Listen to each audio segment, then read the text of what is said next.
Amigos de República, bienvenidos a otra emisión más de Sobre la Mesa para conocer los hechos más importantes a nivel nacional e internacional. Lamentablemente el día de hoy me encuentro sola sobre la mesa porque mi compañero Edgar Quiñones tenía otras coberturas y otros asuntos que atender, así que le enviamos pues un fuerte abrazo a él a donde esté. Y pues bueno, empecemos con las primeras noticias que identificaron a 18 víctimas en el accidente de tráfico de Nahualá que se llevó a cabo el día de ayer. Las autoridades identificaron a 18 personas fallecidas en dicho accidente. Lo que sucedió fue que el miércoles pasado a las 20:30 horas en el kilómetro 159.9 fue atropellado Juan Chávez de 55 años, quien falleció en el lugar. El hecho alertó a otros pobladores quienes llegaron al lugar minutos después de las causas desconocidas y por causas desconocidas un tráiler terminó por arrollar a las 18 personas. El gobierno declaró 3 días nacionales de duelo y la verdad una situación bastante lamentable que invita a la reflexión sobre todo de la seguridad que existe dentro de las carreteras, también a la responsabilidad que tenemos como peatones y como conductores de vehículos para que no nos veamos involucrados pues en este tipo de incidentes. Pues la verdad es un hecho bastante lamentable y pues nuestras condolencias con las 18 familias que el día de hoy se ven enlutadas por este lamentable accidente de tráfico.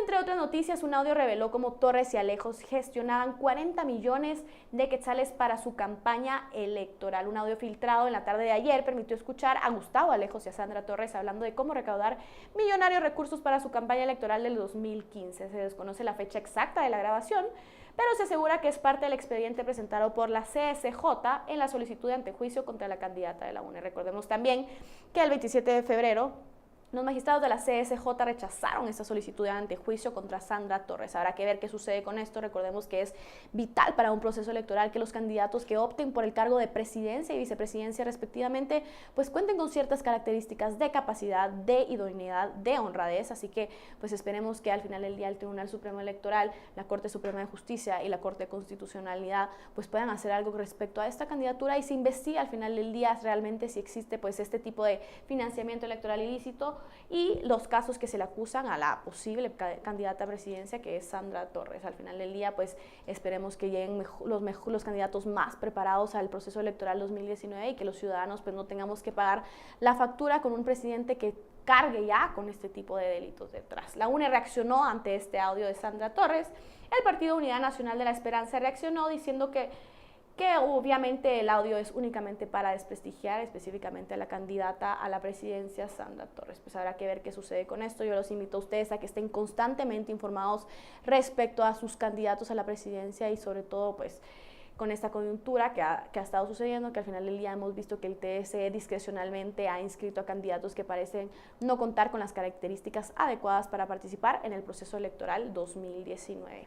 Entre otras noticias, Estados Unidos pidió a empresas extranjeras que detengan sus negocios con Maduro. Estados Unidos ya ha instruido a intermediarios petroleros de todo el mundo a que reduzcan aún más sus tratos con Maduro. Lamentablemente, pues la transición a la democracia en Venezuela no se ha podido llevar a cabo y una de las formas pues, más fáciles de empezar esta transición y de respaldar a Juan Guaidó como presidente realmente democrático dentro de Venezuela es empezar a aislar económicamente las decisiones que ha tomado Nicolás Maduro respecto al país. Así que esperemos que pronto Venezuela pueda ver luz hacia su democracia y que no se tenga que ver pues una intervención militar para lograr este tipo de transiciones.